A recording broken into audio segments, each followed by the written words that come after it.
शादी की पहली रात थी। कमरे में फूलों की खुशबू, सजावट और एक नई ज़िंदगी की उम्मीदें बिखरी थी। लेकिन रात बीतते बीतते सुबह का सूरज एक कड़वे मोड़ के साथ आया। सुहाग रात के बाद चादर पर कोई निशान न देखकर राघव का चेहरा सख्त हो गया। उसने ठंडी आवाज़ में प्रिया से पूछा, तुम सच सच बताओ, क्या शादी से पहले तुम्हारा किसी के साथ रिश्ता रहा है? प्रिया की आंखों में आंसू आ गए। नहीं, मैंने कभी किसी के साथ ऐसा रिश्ता नहीं बनाया। आप मुझ पर यह इल्ज़ाम क्यों लगा रहे हैं? लेकिन राघव ने उसकी एक न सुनी। अगर तुम वर्जित होती तो चादर पर निशान क्यों नहीं होता? दर्द क्यों नहीं हुआ? इतना कहकर वह गुस्से में कमरे से निकल गया।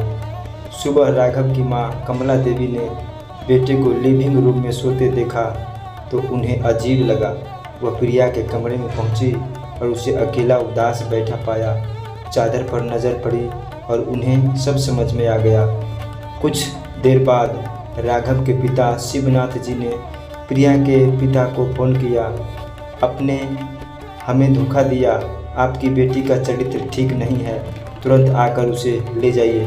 प्रिया के माता पिता जल्दी पहुंच गए। उसकी माँ सुमित्रा देवी ने सबके सामने एक फाइल रखी। जब प्रिया 13 साल की थी तब साइकिल से गिरने पर उसकी हाइमेन फट गई थी। यह उसी समय की मेडिकल रिपोर्ट है, लेकिन राघव ने रिपोर्ट को झूठा कहकर ठुकरा दिया। ये पहले से बनवाई गई होगी। मैं ऐसी लड़की को अपनी पत्नी नहीं मान सकता।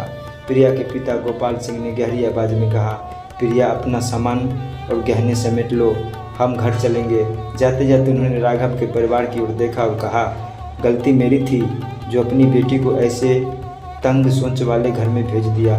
प्रिया चुपचाप अपने माता पिता के साथ निकल गई, दिल से टूटी हुई, लेकिन भीतर कहीं एक नई दृढ़ता के साथ। उसने ठान लिया, अब मैं अपने जीवन की कीमत किसी और के साथ में नहीं लूँगी।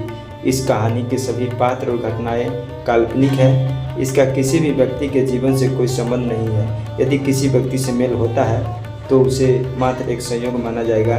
धन्यवाद। जय हिंद, जय भारत।